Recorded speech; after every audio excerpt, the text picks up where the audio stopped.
Imagine you are a science student and wondering कि क्या मैं भी क्लैट दे सकता हूं, क्या मैं लॉ कर सकता हूं? तो this video is for you. So in this video we will debunk the myth that you cannot do law after science. So let's understand, if you have taken the science stream, the PCM stream or PCB stream in your class 11th and 12th, you can still do your law preparation. तो आइए समझते हैं कैसे. तो पहले देखते हैं कि क्लैट एग्जामिनेशन क्या है. CLAT is common law admission test and this entrance exam is meant for an entry into the national law university. तो ये एक नेशनल लॉ यूनिवर्सिटी है. और क्यों क्लैट मैटर करता है? क्योंकि जैसे आप JEE का एग्जाम देते हैं या फिर आप नीट का एग्जाम देते हैं to get into the good private colleges, I am sorry, good government colleges, likewise यहाँ पर हम क्लैट एग्जाम देते हैं so that we can enter into the national law university which are the benchmark in the legal field. so that is why CLAT is important. अब यहाँ पर सवाल ये उठता है कि how you can integrate your science background with the law. So do not worry. Now we need to understand that stream never matters in such examination. Why? Because यहाँ पे आपको जो क्लैट का एंट्रेंस एग्जाम का syllabus होता है वो आपके स्ट्रीम से कभी भी रिलेटेड नहीं होता है. तो चाहे आप साइंस से हैं, कॉमर्स से हैं, ह्यूमैनिटीज से हैं, कोई भी स्ट्रीम से अगर आप हैं तो आप आराम से क्लैट दे सकते हैं, इसमें कोई भी शक नहीं है. ठीक है. तो स्ट्रीम की कोई रिस्ट्रिक्शन नहीं है, एज लिमिट नहीं है और मिनिमम मार्क्स का क्राइटेरिया नहीं है. सो दैट इज वाई ये सारे रिस्ट्रिक्शंस नहीं है, इसी कारण आप इसको आराम से दे सकते हैं. तो अगर आपको लगता है कि आप बीटेक फर्स्ट ईयर में हैं या आपने BSc ले लिया और आपको वहाँ पर इंटरेस्ट नहीं आ रहा है तो डेफिनेटली आप लॉ में स्विच कर सकते हैं क्योंकि एज बार नहीं है. फॉर दैट मैटर अगर आप ग्रेजुएटेड भी हैं अपने 4 ईयर डिग्री प्रोग्राम के साथ और आपको लगता है कि आपको 5 ईयर लॉ प्रोग्राम एक्सप्लोर करना है तो you can definitely do it. ठीक है. चलो, अब यहाँ पर जो लोगों को एक कॉमन मिथ है वो ये है कि ह्यूमैनिटीज वाले ही लॉ लेते हैं. तो ऐसा बिल्कुल भी नहीं है.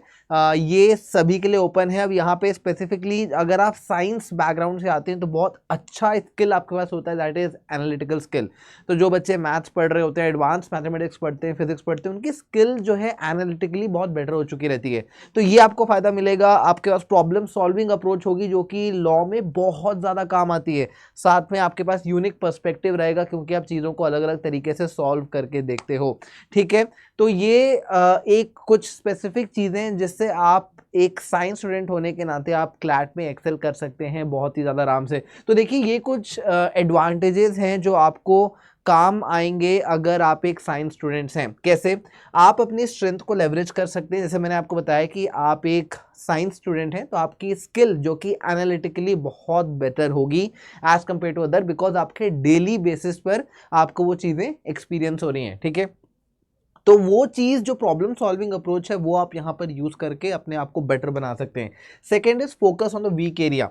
अब see now what will be the only difficult part for you is to understand the basic legal knowledge. तो क्लैट एग्जाम में कभी भी एक एडवांस लीगल चीज़ें नहीं पूछती हैं और ये ऐसी नहीं है जो आपको समझ में नहीं आएंगी. फॉर एग्जाम्पल मैं बोलता हूँ मर्डर. अब मर्डर किसको समझ में नहीं आएगा? रेप किसको समझ में नहीं आएगा? थेफ्ट किसको समझ में नहीं आएगा? This are all the keyword जो आप अपनी डेली लाइफ में भी देख रहे होते हैं. तो what you have to do, you just need to update yourself by reading newspaper. तो आप जिस किसी भी स्टेट में हैं आप न्यूज़पेपर पढ़ना शुरू कर दीजिए राइट नाउ. तो अगर आप ये कर लेते हैं तो आपका जो नॉलेज है वो डेवलप हो जाएगा. बिकॉज क्लैट जो लीगल नॉलेज पूछता है वो बिल्कुल करंट अफेयर पे बेस होता है. तो अगर कोई नया लॉ पास हो रहा है वो भी आपको न्यूज़पेपर में मिल जाएगा. जैसे हमने जम्मू एंड कश्मीर हटाया था तो उसका Jammu and Kashmir reorganisation act बना था, तो वो बेटा दिन रात पेपर में आ रहा था. तो अगर आप पेपर पढ़ रहे हैं तो आपको यहाँ से सारी नॉलेज मिल जाएगी. ठीक है. तो ये आपका वीक एरिया होगा जिसमें आप फोकस करके बेहतर बन सकते हैं. Practice regularly. तो if you are practising it regularly, reading it regularly, mock test दे रहे हैं, आप कोई प्रॉपर गाइडेंस ले रहे हैं, मेंटोरशिप ले रहे हैं, तो अगर ये सारी चीज़ें आप एक साथ करते हैं तो then it's a very easy task for all of you. ठीक है. तो देखो, कोई भी बच्चा कोई भी स्ट्रीम से हो वो बिल्कुल गधा नहीं होता, बिकॉज हमारे ब्रेन सब्सटेंस एग्जाम से डिफाइन नहीं होते हैं. अब दिस इज अनलाइक JEE जहाँ पे स्ट्रीम का होना मैंडेटरी है. मैं कॉमर्स से होकर JEE नहीं दे सकता, आप साइंस से होकर चार्टेड अकाउंटेंट नहीं दे सकते. वाई? बिकॉज वहाँ पे सब्जेक्ट रिस्ट्रिक्शन है. इसमें कोई भी सब्जेक्ट रिस्ट्रिक्शंस नहीं है. ठीक है. तो our conclusion is that your background is your asset. ठीक है, ये इस बात को आप मानिएगा, your background is your asset, और इसी असेट को आपको कैपिटलाइज करना है इस एग्जाम को देकर, ठीक है। So this was all from my side, I hope आपको क्लैरिटी मिली होगी। This is my email ID, अगर आपको कोई भी क्वेरी है और if you want mentorship in this regard, please feel free to drop me a mail. Thank you, I will see in the next video, and do not forget to subscribe our channel and hit the bell icon.